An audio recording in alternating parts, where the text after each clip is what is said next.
olden times, when if you made a wish, it would always come true, there lived a king whose daughters were all beautiful. But the youngest was so beautiful that the sun itself, which has seen so much, was astonished whenever it shone in her face. Close by the king's castle lay a great dark forest, and under an old lime tree in the forest was a well. And when the day was very warm, the king's child went out into the forest and sat down by the side of the cool fountain. And when she was dull, she took a golden ball and threw it up on high and caught it. And this ball was her favourite playing thing.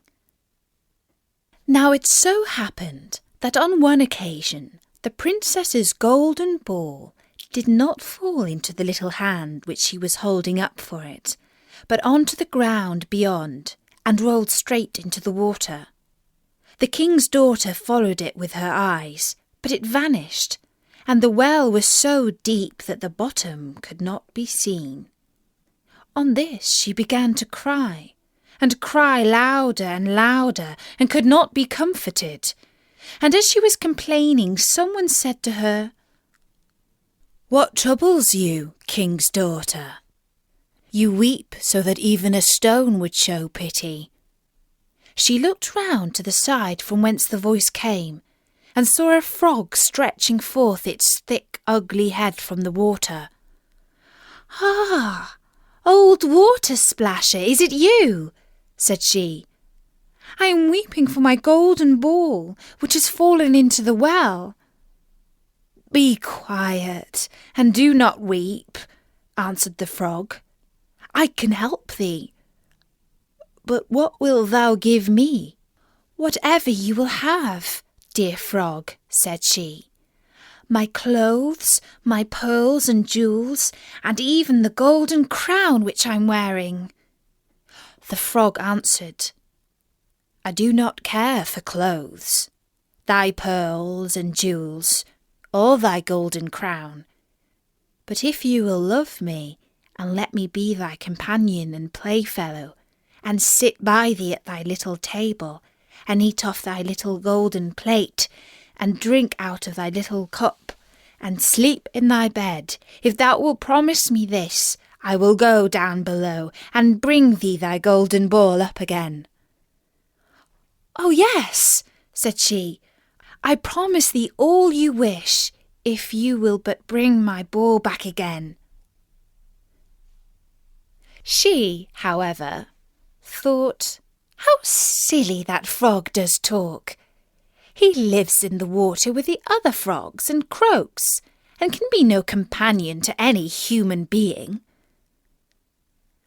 But the frog, when he had received this promise, put his head into the water and sank down, and in a short while came swimming up again with the ball in his mouth, and threw it onto the grass. The king's daughter was delighted to see her pretty plaything once more, and picked it up and ran away with it. "Wait, wait," said the frog. "Take me with thee." But what did it avail him to scream his croak, croak after her as loudly as he could?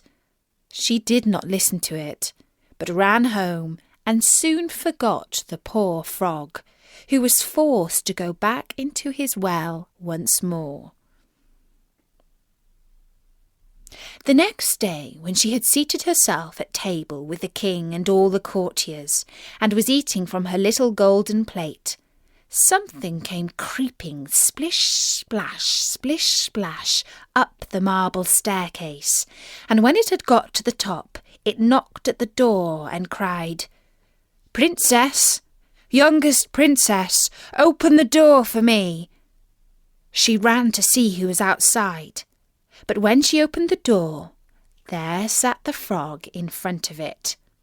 Then she slammed the door to in great haste, sat down to dinner again, and was quite frightened.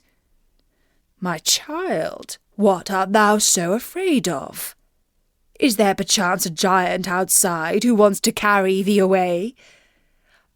"Ah, no," replied she. It is no giant, but a disgusting frog." "What does a frog want with you?"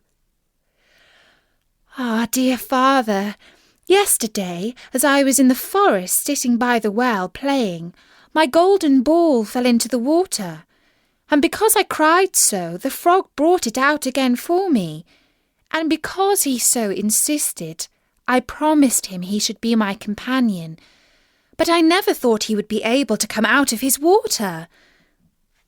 And now he is outside there, and wants to come into me." In the meantime, it knocked a second time and cried, "Princess, youngest princess, open the door for me. Dost thou not know what thou said to me yesterday by the cool waters of the fountain? Princess, youngest princess, open the door for me." Then said the king, "That which you have promised you must do. Go and let him in." She went and opened the door, and the frog hopped in and followed her, step by step, to her chair. There he sat and cried, "Lift me up beside you." She delayed, until at last the king commanded her to do it. When the frog was once on the chair, he wanted to be on the table. And when he was on the table, he said, "Now push your little golden plate nearer to me, that we may eat together." She did this, but it was easy to see that she did not do it willingly. The frog enjoyed what he ate, but almost every mouthful she took choked her. At length he said, "I have eaten and am satisfied. Now I am tired. Carry me into thy little room and make thy little silken bed ready, and we will both lie down and go to sleep." The king's daughter began to cry, for she was afraid of the cold frog, which she did not like to touch, and which was now to sleep in her pretty, clean little bed. But the king grew angry and said, "He who helped thee when thou wert in trouble ought not afterwards to be despised by thee." So she took hold of the frog with 2 fingers, carried him upstairs, and put him in the corner. But when she was in bed, he crept up to her and said, "I am tired, and want to sleep as well as thou. Lift me up, or I will tell thy father." Then she was terribly angry, and took him and threw him with all her might against the wall. "Now you will be quiet, you horrible little frog," said she. But when he fell down, he was no frog, but a king's son with beautiful kind eyes. He, by her father's will, was now her dear companion and husband.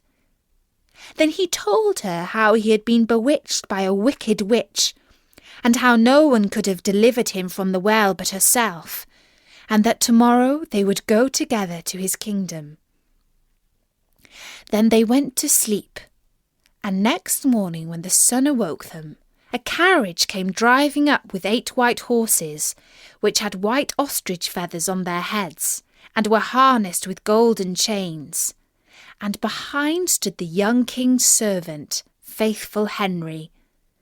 Faithful Henry had been so unhappy when his master was changed into a frog, that he had caused 3 iron bands to be laid round his heart, in case it should burst with grief and sadness. The carriage was to conduct the young king into his kingdom. Faithful Henry helped them both in, and placed himself behind again, and was full of joy because of this wonderful end to their troubles.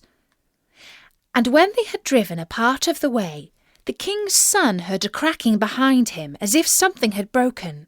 So he turned round and cried, "Henry, the carriage is breaking." "No, master, it is not the carriage. It is a band from my heart, which was put there in my great pain when you were a frog and imprisoned in the well. Again and once again, while they were on their way, something cracked, and each time the king's son thought the carriage was breaking. But it was only the bands which were springing from the heart of the faithful Henry, because his master was set free and was happy.